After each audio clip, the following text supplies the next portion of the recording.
பழனி அருகே உள்ள ஒரு சிற்றூரில் வசிக்கும் கண்ணம்மாள் பக்தி உள்ளத்தோடு முருகனை வழிபடுகிறார்.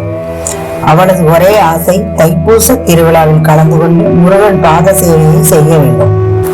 மகன் குமார் வேலைக்காக நகரம் செல்கிறார். அவனை வழியனுப்பி கண்ணம்மாள் தனியாகி விடுகிறார். அவள் வீட்டின் வாசலில் நின்று மனமுழுக்க அவனை பார்க்கிறார். தைப்பூசம் நாளில் அவளுக்கு உடல் சோர்வு அதிகமாகிறது. வீட்டை விட்டு வெளியே செல்ல முடியாத நிலை. வீட்டிற்குள் மட்டும் இருக்கும் அவள் ஜன்னலின் வழியாக விழாவை பார்த்து வருந்துகிறார். திடீரென ஒரு துறவி அவளது வாசலில் தோன்றுகிறார்.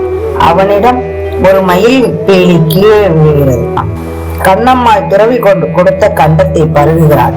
அவள் முகத்தில் தெய்வீக ஒளி ஏற்படுகிறது. அவளுக்கு திடீரென்று தைப்பூச திருவிழா அருகிலேயே நடக்கிறது போல் தோன்றுகிறது. அவள் கண்களை திறக்கும் போது துறவி காணாமல் போய்விட்டார். அவள் வாசலில் மயில் பேலி மட்டும் இருக்கும்.